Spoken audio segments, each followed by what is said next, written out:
Ladies and gentlemen, welcome to WDW After Dark. It is the podcast and the vidcast for everything that you need to know when it comes to the Disney parks, Marvel, Star Wars, Disney food, Disney travel, and a whole lot more. We're so glad that you were able to join us. This time around, we're going to talk about a little house cleaning real quick before we get into the show. Want to mention our travel sponsor, which is Kristen. Tell me, what is our travel sponsor? I want you to tell me this time. It's Magical Journeys Vacations. Magical Journeys Vacations. Yeah. Yes. And you can visit the website by going to magicaljourneysvacations.com. And actually on there, there is all kinds of information that comes directly from Disney. So you can like research all your hotels and stuff there as well. All that important information. Like there's a certain plugin that I've been able to install in.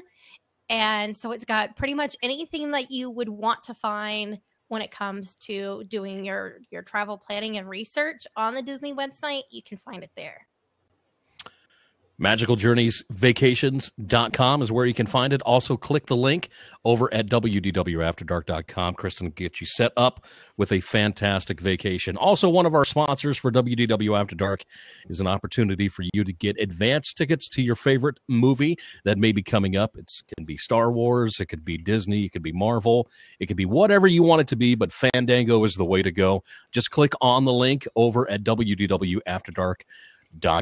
And of course, as school is now starting up in much of the country, and then of course you've got the holidays on the way and so much more, you can do all of your shopping from your home, on your couch, in the bed, wherever you plan on doing it. Use Amazon, and you can get all kinds of stuff. Those sponsors all can be found over at WDWAfterDark.com. Just click on the sponsors portion of the page and give it a click. When you do that, you help out the show just to keep the show running. That's what that's our bread and butter, I guess you could say, in a way. So check out our sponsors over at WDWAfterDark.com. WDW After Dark presents Disney Discussion, a roundtable panel.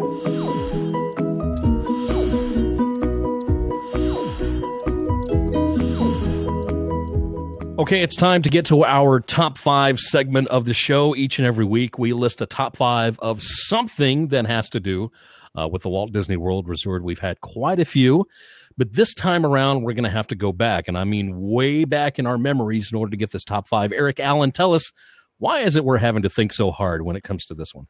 The reason I am trying to get you to exercise your brain, strain your brain, is because this week's top 5 is the top 5 memories from our very first trip to a Disney park. You realize how far back I have to go for that? I think I have to go back further.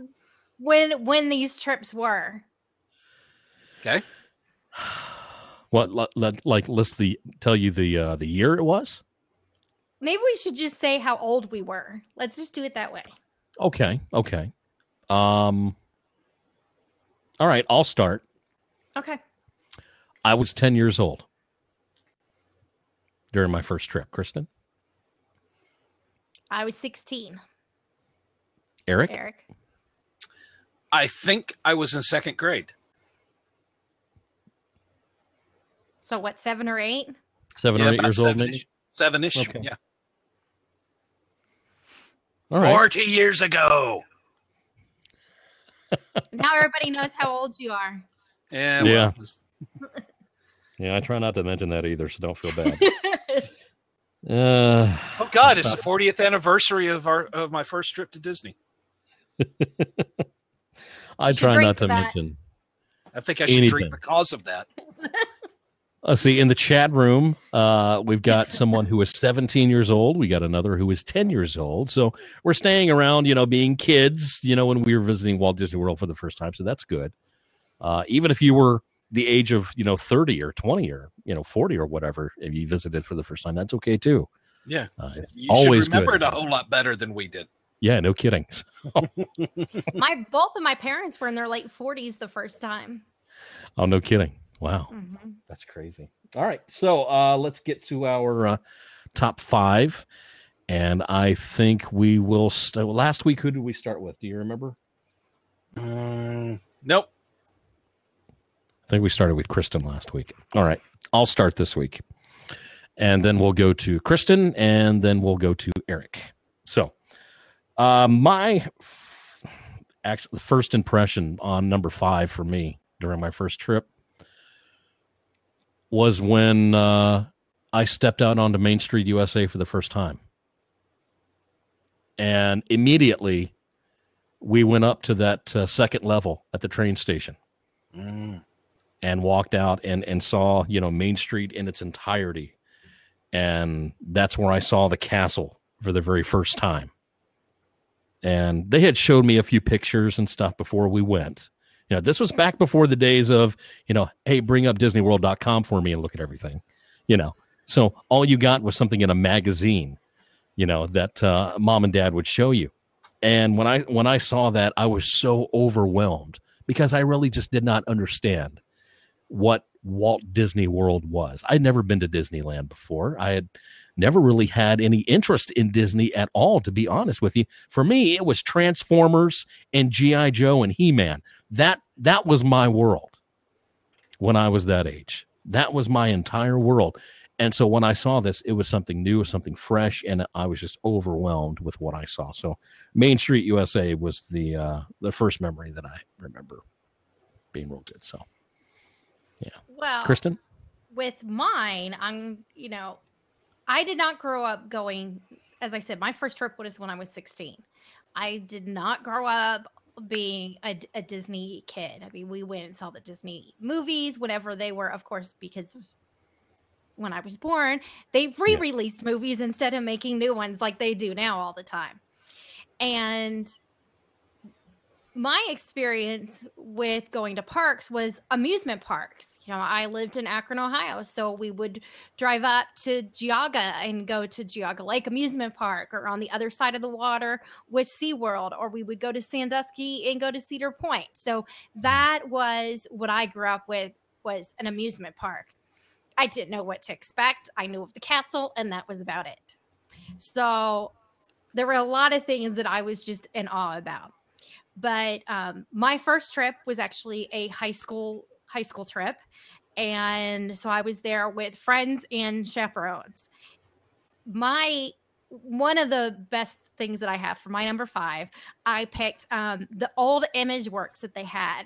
They had all kinds of things that you could just play with. It was a big, playground. And they had the section where it was green screen. And you looked at the screens and you would act out whatever it told you to do. So it said run, but you had no idea what the TVs for the people on the other side, what they were showing. So we would see them, looking like cowboys running and that kind of stuff. And it was so much fun because there was just, like a group of 10 of us, and we were taking turns and having fun. Everybody's just laughing. So that was one of my best memories. Do you remember they're in the Image Works upstairs, the real big table that had the pegs up underneath the table, and you could take your hands and you could run them up underneath, and it was like, I don't know what they're called, but when you would run your hand up underneath it, it would, this like huge wave effect would go across the table. You could stick your hand up and you'd see the imprint of your hand in the pegs, and it was so, I loved that. It was the first thing I had to do when I walked in there. That was so cool. I loved that thing. That was really neat. God. Eric, you're number 5. My number 5, and this is kind of like the same, it's along a similar vein as yours, Jeff. My number 5 memory, my first trip, was going through the arch. The big arch is there as you come into Disney property. We were staying off property. This was back in the days before Epcot, MGM, Animal Kingdom. Actually, it's before even Grand Floridian. So staying on property was not the thing that it is now, obviously. So we were on like a charter bus, a shuttle bus, and coming into the first, and this is the feeling that everybody says they get when they're passing through that arch. They're like, we're here, we're at Disney. And I was kind of like, well, that's pretty cool. So that is my number 5, passing through the arch. It's amazing how you can remember that kind of stuff, even so long ago. That is so cool. Let's look at our chat room and see what their number 5s were. Jenna said, mine would be seeing Illuminations. Our first night there, just spectacular. Illuminations is one of my favorite fireworks displays. Yeah. I love it. Yeah, absolutely. Definitely. The day that goes away, I'm going to be really, really sad. Very, very sad because I love it so much. Because it has such huge, big moments in it. And then it, kind of dies down a little bit. No fireworks and just the images on the globe and go through each country as it lights up and everything. Fantastic. I love it. Let's see.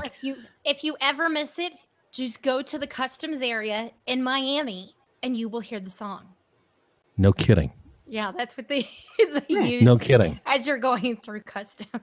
I did not know that. I had no idea they did that. I've never been to Miami before. I didn't either. Also, Carrie Franklin said, I remember the double-decker character bus and meeting all the characters in the World Showcase. I remember that as well. Kristen, do you remember the double-decker bus? I don't. All the characters would ride on the bus, and it would drive around the World Showcase, playing music and everything else. It would stop every now and then. It wouldn't stop in every country, but it would stop every now and then. Characters were dressed representing different countries and stuff like that in later years. Original costumes when it first started. But, that was real. They don't do that anymore. That's unfortunate. They need to bring back the double-decker bus. Oh, man. TXJ McDermott said Peter Pan ride for the first time was magical. Sister and I were hooked. How can you not be hooked when it comes to Peter Pan's flight at the Magic Kingdom? Yeah. And that attraction has stayed, true to its form of being original since day one, I think, pretty much. Not really many modifications on that one. A few here and there, but always a fantastic. Let's get to our number 4. My number 4 has to be my very first attraction that I ever rode at Walt Disney World, and I still do this to this day. This is not something that I skip at all. I always go to the Magic Kingdom my first day, and I always ride a certain attraction. First thing, I go through into Tomorrowland off of Main Street, USA, and the first thing that I do is the TTA, the People Mover. Back then it was called the Wedway People Mover, and ORAC 1 was at your service, and that's who the narrator of the attraction was back then, was ORAC 1, your commuter computer. And I had never seen a vehicle like that roll around.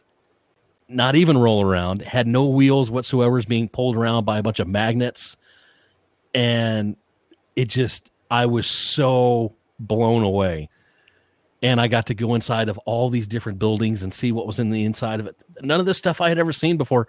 And I wish I could have, taken pictures of the look on my face as I was seeing all this, seeing the Speedway for the first time, seeing inside of Space Mountain for the first time, the small city of Tomorrow there on the TTA that you see. It was the largest, model city I'd ever seen in my life. And they've got little lights going on, an amusement park and a football stadium. It was just, and so to this day, the People Mover is number 1 on my list anytime I go to Walt Disney World. So that's my number 4. Kristen? My number 4, I am going to stick with the Imagination Pavilion. And it is the old version, of course, of Journey into Imagination. My friend Heather, it was her favorite ride. And she had been before, and she's like, I love this ride. Will you ride it with me? I was like, sure. We got on. I was like, this is the cutest thing. Look at the little purple, the little purple dragon. I mean, I loved it with her. So I think her and I rode it like 5 or 6 times. We would get off, get back in line, ride it again, which is why I never saw Captain EO.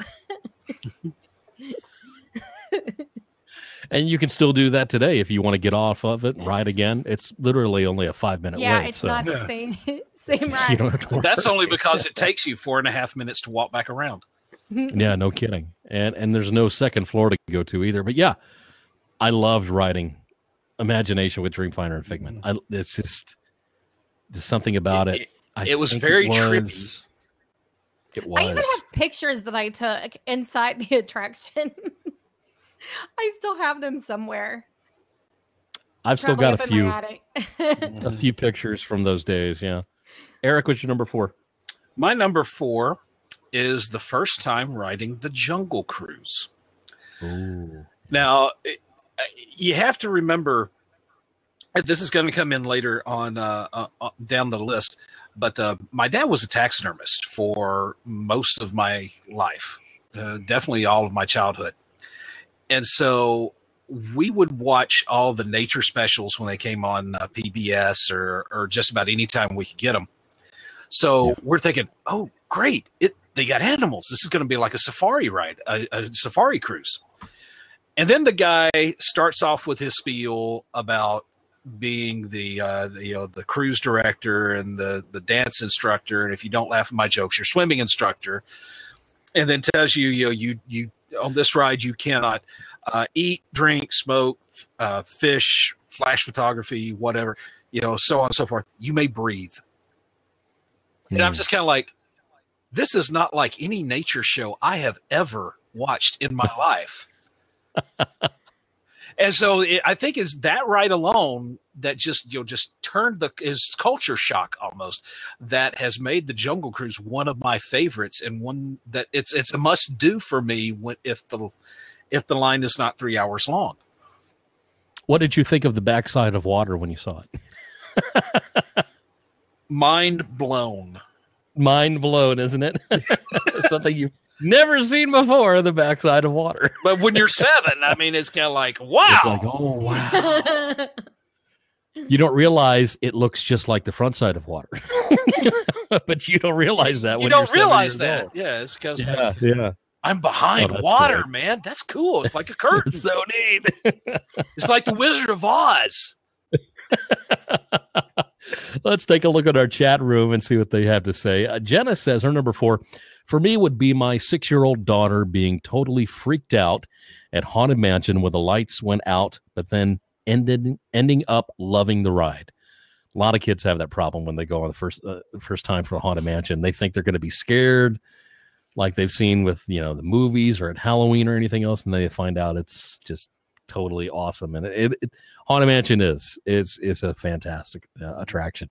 Carrie Franklin said, I remember watching the circus at Epcot and the guy walking on the high wire off the Epcot ball. Boy, that was a long time ago. By the way, happy 47th anniversary to the Haunted Mansion, which opened this very day in 1969. 47 years. Do you feel old? Wow. Join the That's club. Crazy. We've got that walkers. Is absolutely crazy. So those are 2 good number 4s. Walkers like it's in the Walking Dead walkers or the kind for old people. As in, tease me about my age and I'll beat you with my cane, Walker. Oh, wow. Okay. So on that note, we're going to get to number 3 before it gets a little too crazy to people start throwing stuff at cameras. Dang, nabbit, get off my lawn! Darn punk kids! Number 3 from me is a food reference from my first time at the Walt Disney World Resort, the very first food that I ever had. And if anybody knows, back when it was in its original form, Pecos Bill's has always been my go-to place for lunch at the Magic sauce? Kingdom. See, they didn't have the cheese sauce back then. There was no cheese sauce. The cheese sauce came in, I believe, in the 90s. Oh, okay. But just what I guess part of it was the theming of the restaurant, the 3 talking heads, the moose, the bison, and the moose, the bison, and the deer. The deer, thank you. Right outside of Country Bear Jamboree. So while my parents were over there ordering food, I stood there, eyes about as big as silver dollars, watching these talking heads on the wall. I thought I was just mesmerized by what I saw, because every time people would come out, they would start talking. And I just, wow, it was just the coolest thing in the world. And then I had the burgers, and then I had the fries, and I was hooked. I was absolutely hooked. It got worse when they introduced the cheese sauce. The Lord giveth and the Lord taketh away both the burgers and the cheese sauce. So that is why it has to be a fond memory at Vacos Mills. My number 3, Kristen. My number 3 is going to be seeing Cinderella's castle for the first time. It was just, to me, so impressive because, again, going to amusement parks, there's nothing like that. You see nothing along the lines of that at all. So seeing something so big and giant and you can walk through it and all that kind of stuff, I was like, wow, that's really cool. So yeah, that's a good number 3. I like that. That's really good. Eric? My number 3 is going to sound very, very familiar, Jeff. The Country Bears. We went in, we saw it, and again, taxidermist's son sees the 3 stuffed heads up on the wall and being mind blown because these are the first stuffed heads I have ever seen that started talking. Yeah, that's a fact. I mean, it's just, now I knew they weren't real. Okay. That's good. Are you sure? Are you sure they weren't real? Thank God that I realized they weren't real. But yeah, I did have the thought that, see, my brain did not comprehend the theory of audio animatronics where they're just repeating the same things over and over again. I thought somebody is up there controlling those deer heads. I'm going to get their attention. I'm like, tried to do that. I'm like waving and just trying to get them to direct those deer heads down at me and saying something. But and then it's kind of like never worked. And then Mom is just kind of like getting on to me. It's like, son, the show's over here. I said, yeah, I know, but I want to get those guys to look at me. And then That's I promise you, Melvin the Moose, we were sitting right in front of him, and Melvin the Moose returns to his default position.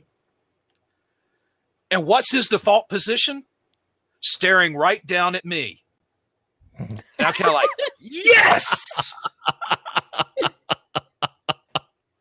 When did you realize that they were not being controlled by somebody? Several years later. Oh God, I'm gonna cry. My eyes are watering. I'm trying to picture little Eric doing like this. Yeah. Just kind of like, hey, how you doing? Yeah. That's great. That is great. Oh, fantastic. Fantastic. Let's look at the chat room, see what they have to say when it comes to number 3. Julia says her number 3, Casey's hot dogs. Oh, cheese sauce. Oh, memories. Love Casey's. Love me some Casey's.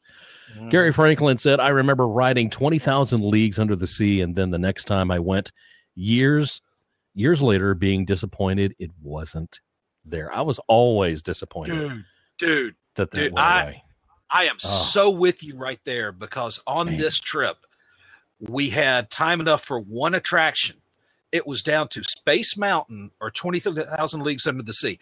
I wanted to go on 20,000 Leagues Under the Sea because, hey, submarine. Mom and Dad said, no, we're going to ride Space Mountain. We stood in line for 3 freaking hours before Fast Passes, before anybody thought of Fast Passes. Right.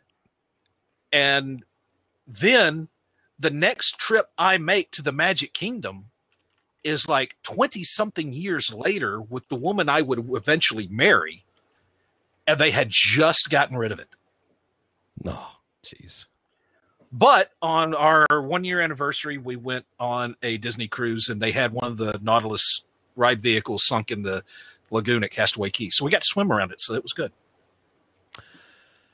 Jenna Harper said, Main Street Electrical Parade is her number 3. The kids and I were so spellbound. Yeah. which may not be around very much longer, Jenna, unfortunately. It could be gone here pretty soon. And Paint the Night could be replacing the Main Street Electrical Parade. I don't know. How many times have they brought that parade back? I know. It's gone. It's come back 2 different times. So, it's but it's good though. It's a fantastic parade. All right. Just in case anybody was wondering, fast passes were introduced in late 1999. Oh man, would have been nice back when we first went. Jeez. I remember it. Number 2 for me, I remember all the time going with my father to work in New York when he worked at WYNY. And sometimes we would ride the train into New York.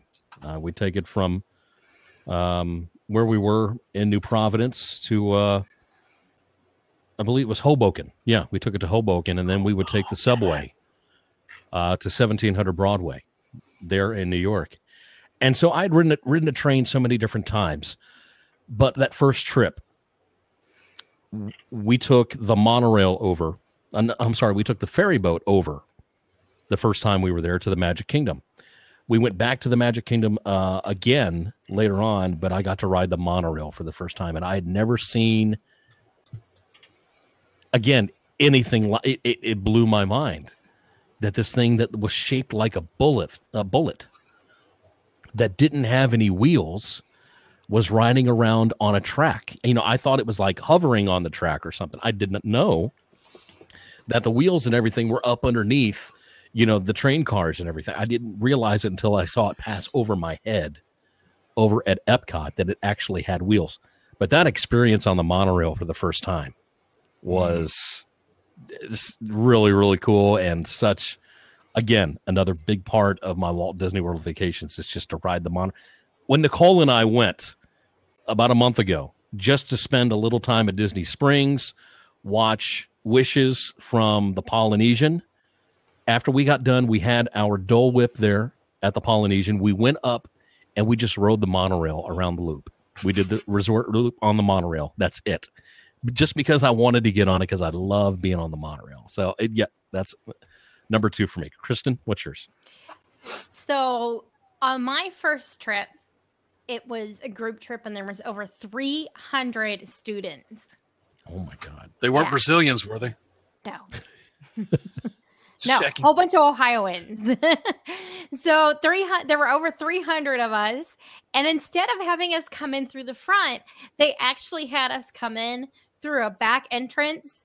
And it's right where Pirates is. Ooh. You know, the big gate that you see? Yes. Okay. Yes. So we came in through there. So the very first thing that I did entering Magic Kingdom on my first trip was riding Pirates. And so I just was completely, again, had never been on an attraction like that. That was in the dark, inside somewhere with all these cool animatronics and things going on. And I was just like, I just remember just being completely in awe of the whole thing. So blows your mind. It was. I mean, it was just insane to me. It was like, oh my gosh, how do they do this? Why don't they have this at, Geauga Lake? What is wrong with this place? So I'm starting to see a trend here with this top 5. You notice all the smiling that we're doing during this top 5? These are such good memories. This will be the happiest episode we probably ever do. I know, right? This is crazy. Eric, number 2. My number 2, again, is going to sound a lot like yours because, well, this time it's the exact same thing. It is riding the monorail. I mean, that's how we got from the Transportation Ticket Center to the park. And again, it's like you said, this is the most futuristic kind of train I have ever seen. I mean, this is like it's kind of like something out of Star Trek or whatever, because Star Wars hadn't come out yet. And yes, I'm old. Let's say it. I didn't say anything. I know. That's the recurring theme. It's like, but no, like you, it's kind of like, where are the wheels?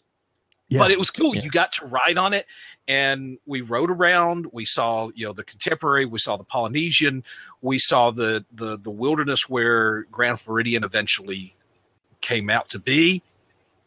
But and that's also incidentally the last memory that I have, because we were heading out. We didn't take the monorail to leave the park. I think we took the ferry boat on that one.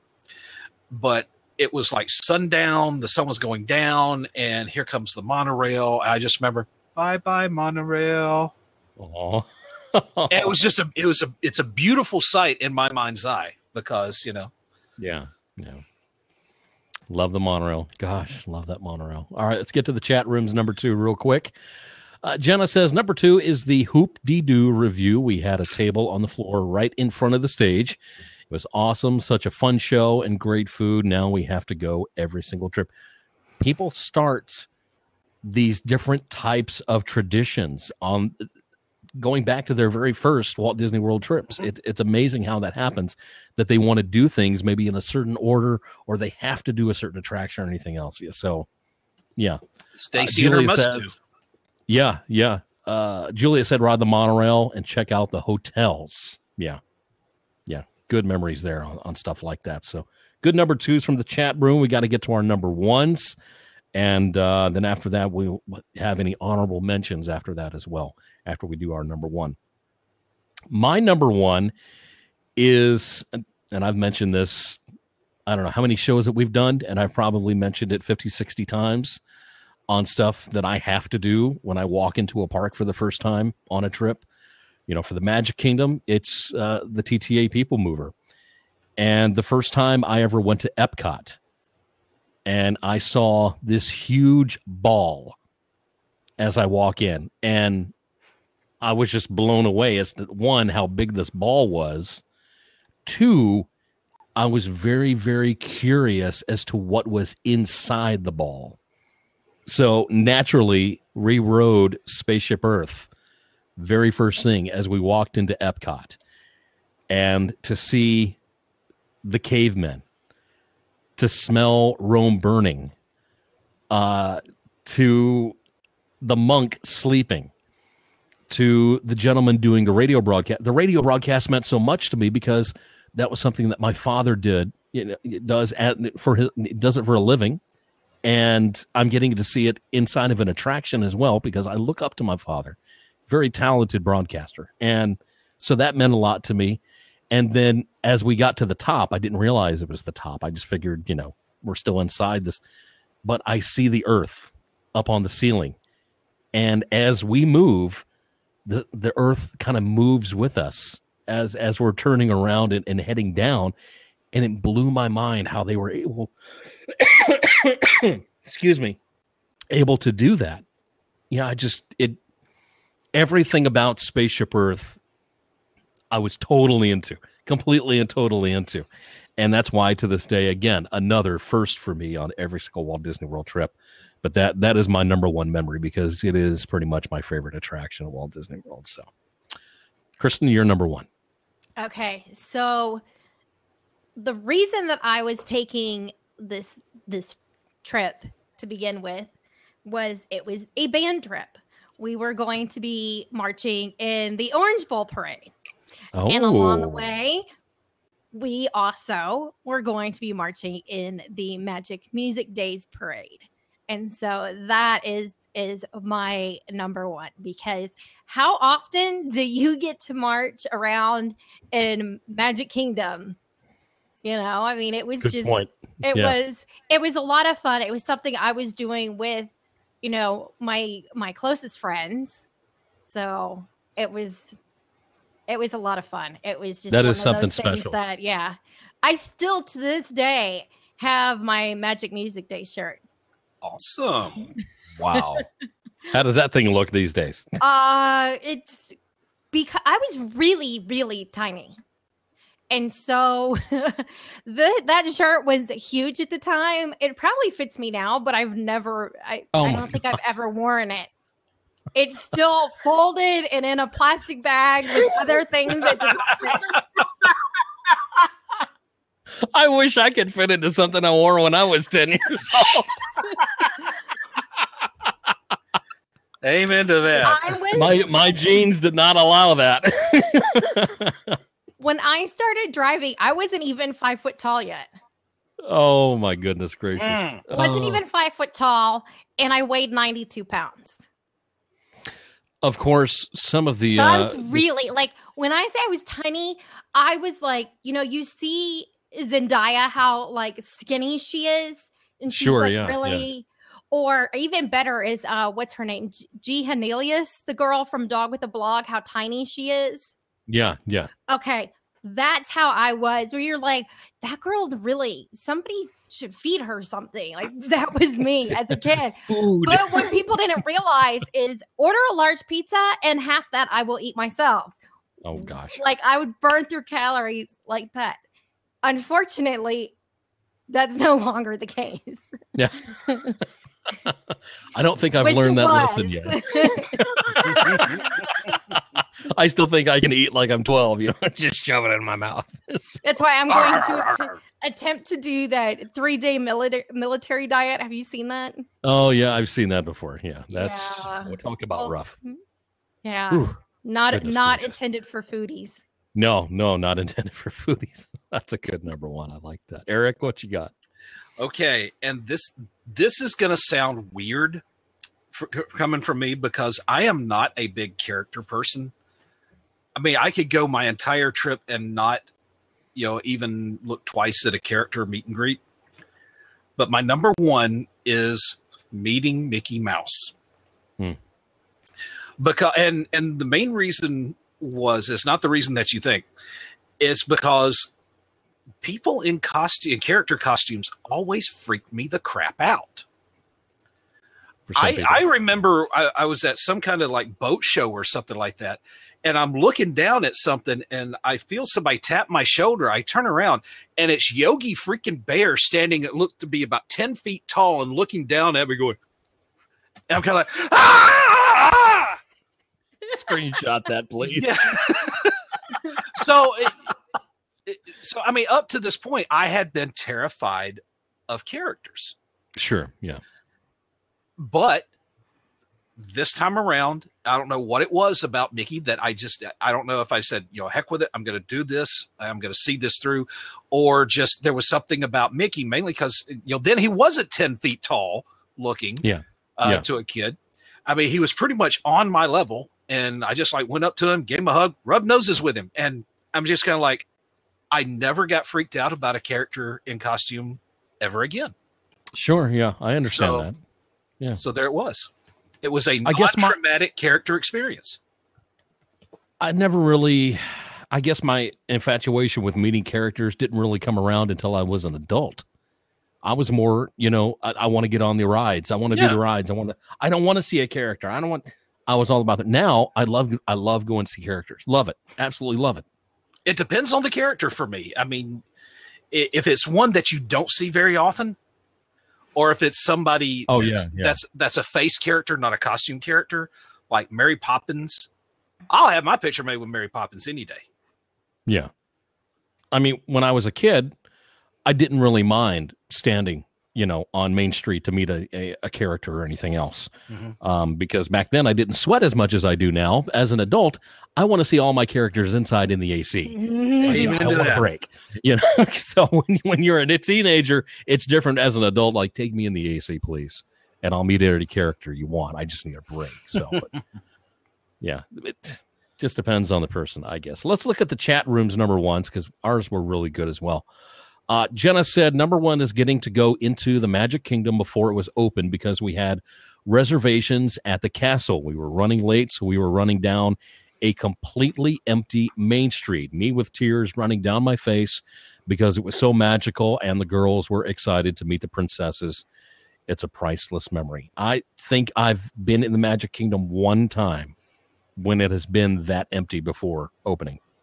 And that was a trip with my dad when he got to broadcast from Walt Disney World, and we got to go in before they opened, and I experienced that. So that's a good memory to have right there. That's fantastic. Carrie said my number one was Journey into Imagination, getting off, buying a Figment stuffed animal, then getting right back on the ride again. I think I had tons of stuffed animals from Disney from way back when because I would get one every trip. I don't do that anymore, but that's a good one. Julia said, I had one, a little plastic Big mints. Do you remember they used to have them for all the different countries? I remember those. I still have a couple of them, and I had bought like 1 or 2 of them for my mom because I figured I have to, I have to bring back something for mom and dad. So, yeah, I don't blame you. Julia said, I always tear up a bit when I walk into the Magic Kingdom. The music, the people, the view, I feel at home and very comfortable. And I think that's why, when you go to a Disney resort and you do check in, they do say to you, welcome home, because it is. Mm-hmm. It's your home away from home, and that's how we feel about it. So those are fantastic number ones from everybody. That's a good top 5, Eric. Good suggestion, man. Good suggestion. I have my moments, man. Your melon was working overtime when you thought of that one, so that's a good one. And I noticed the melon here is growing something again. Yes, I really have just realized that I do not have a suitable back of my head for a bald head. Oh, I don't look at the back of my head very much. Well, fortunately, I had plenty of people that would take pictures of the back of my head and show me that it looks like a butt turned sideways. So I'm growing hair back. Oh my gosh! To cover up the butt head. Those are true friends. Yes, yes, they were honest with you. Okay. True friends will tell you. Wow, you need to cover that butt up. Okay, all right. So you got hair on the butt now. So yes, all right, great. Kristen, do you have an honorable mention for your memories? That's a great transition there. Oh, God. Good segue, Jeff. Good segue. Okay, since I did not put anything food mentioned on mine, I will say eating at the Odyssey. Because I remember we ate there and we ate at the Tomorrowland Terrace. There are not many people that can say that. Yeah. I remember eating at the Odyssey. Yeah. At my second trip, which was in 85. But, good stuff. Eric, honorable mention? Honorable mention would be walking through the interior queue of Space Mountain. Yeah. Because you love sci-fi, you love Star Trek, you love any kind of space fantasy kind of thing, and it felt like you're walking through a spaceship, and I'm just like, forget the ride. This was worth the 3-hour wait. Yeah, because and then the little windows in the wall where the thing would like follow you and then you see the little car go around. And I mean, yes, now it's cool. You get to play little games and stuff and everything. But back then, it was just cool to see those little starry windows. Yes, because it's almost like it's like a Viewmaster. It was. Yeah, you felt like you were inside of a ship. Yes. It did feel like that. That attraction was the biggest disappointment for me the first time I rode it, because everybody with me was going on and on like, oh my gosh, you haven't been on this, like we don't want you to get sick. Who's going to ride with Kristen? And I was like, why am I going to get sick on it? Oh, it's really crazy. It's crazy. And like had this all hyped up, and I got on it and I'm like, no, wasn't all that. Like I was riding, it's not like a roller coaster at Cedar Point. Like what? I get off and I'm like, what's the big deal? Well, it's in the dark. Well, it's not. No, it's not scary. Like I don't know what everybody thought I was going to be freaked out about. I was like, okay, no, this is cool, but it wasn't what everybody had made it seem like it was going to be. My parents were the exact same way, almost the entire trip back. And anytime somebody asks, well, how was your trip to Disney World? We waited 3 hours for a 2-minute ride. Too many people say that. Yeah, no doubt about it. That would be my dad. I guess mine was the first time I saw, and not just the inside, but also the outside of the Carousel of Progress. I did not understand. I didn't know anything about the 1964 World's Fair. Didn't have a clue about it. I wasn't even in the world. I wasn't even a thought in my father's eye or my mother's eye back then. Not even close. They were still in like high school or something. Okay. No, actually, they were in junior high then, so if I think about it. So I didn't know anything about that. And I'm seeing this thing moving, and I walk inside, and it's just a little theater. It's a little movie theater. And so I'm like, okay, well, we're just going to watch a show. And I wasn't really excited about it. I was kind of upset because I wanted to go on one of the cool rides. And went through the opening portion of the carousel. And then all of a sudden, the whole damn thing started moving. That we started going around. And I'm like, what is this? And all of a sudden, and I'm going to be honest with you, I think that was also my first experience in seeing audio animatronics before. I think we went from the People Mover to the Carousel of Progress, and that was the first time I had seen audio animatronics before. And again, wow. Mm-hmm. Not only did the theater move, but these things up there on the stage are moving. Some guy, there's a dog down there. His name is Guini, and I thought that was the strangest freaking name in the world for a dog. In one of the scenes, if you go back to around the mid-'80s, the Carousel of Progress, he calls the dog Guini. That dog has had so many names over the years. Spot, Rover, that poor dog. Yeah. Yeah. So, yeah, that's my Rover. They just need to stick with one name. Just like, have you ever noticed that the teenage girl, her hair changes color? It does. Mm-hmm. It does. Yeah. I'm like, why? She has mood hair. mood hair. But yeah, that's my honorable mentions, Carousel of Progress. So that is our top 5 first memories for our first Walt Disney World trip. And the only time my list will probably not have food in it. Yeah, that's rare for you. That's very rare. I did mention food, actually. Turkey legs weren't around then. They didn't have turkey legs. Otherwise, that would have been in my top. Well, of course. Of course. Here's the deal, folks. If you want to participate in this, we encourage you to do so. You can do so via YouTube. Of course, if you're watching this on YouTube, included in the comments down below. When you hit that subscribe button, when you hit that like button, in the comments, include your top 5 memories from your first Walt Disney World trip. If you want to do it another way, you can do it via email at wdwafterdark@gmail.com is where you can send that for your top 5 Walt Disney World memories. Kristen, do we have time to play around to the game, do you think? I don't know. Considering this is a separate segment, it's different from our regular segment because if you've noticed, we have 2 shows coming out. We have our headline show, and then we have the top 5 show. Do we want to do one round? One round each? Well, I was just going to say one round, and that way we could tease people like this is an upcoming show to look forward to. Yes. I think that's good. Okay. And since it was Kristen's idea, she's going to be the one guessing. I'm going to be one. Oh, okay. Yeah, you're going to be the one guessing. It was your idea. Hey, Jeff, you hear that? Ka-thunk, ka-thunk. Yeah. It's Kristen being thrown under the bus. Oh, gosh. So if you've ever done this before while waiting in line at Walt Disney World in one of the queues, it is a game called Heads Up. You can download it in the Apple Store. You can download it in the Google Play Store.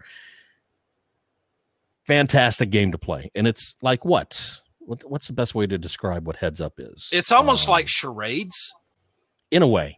Like charades. Verbal charades. Verbal charades, but we're going to do the Disney Parks edition of this one. Do you ever watch the $10,000 Pyramid? Same thing. Okay, Eric, make the voice. Go ahead. Dadgum!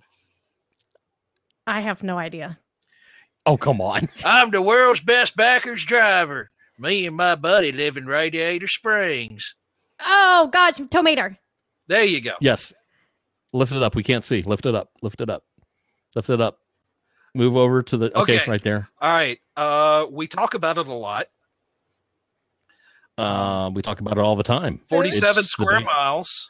Walt Disney World. Yep. Okay. Thank you. Okay. Okay. Really, the only reason to go to see Disney California Adventure. California Screaming. No. Think of Lightning McQueen. Cars Land. Very good. Yes. 8 seconds. Jim Varney and Toy Story. New roller coaster coming to Hollywood Studios. Oh. Time's up. What was it? Slinky Dog. Oh, Slinky Dog. Yeah. So we'll have it. We'll do it a little more polished next time. Yeah. When we get to do this. But we're going to start playing Heads Up Charades, Disney Parks edition on the show. I think what we need to do is pair up into teams. So it'd be like Kristen and Aljon and you and me, or something like that. Good idea. Where we take turns. Where, like, Kristen would show up the phone, and then Aljon would guess, and then back and forth. There you go. That'll work. That'll work pretty good. All right, so that is a look at an upcoming episode of WDW After Dark, and now it's time to close the show.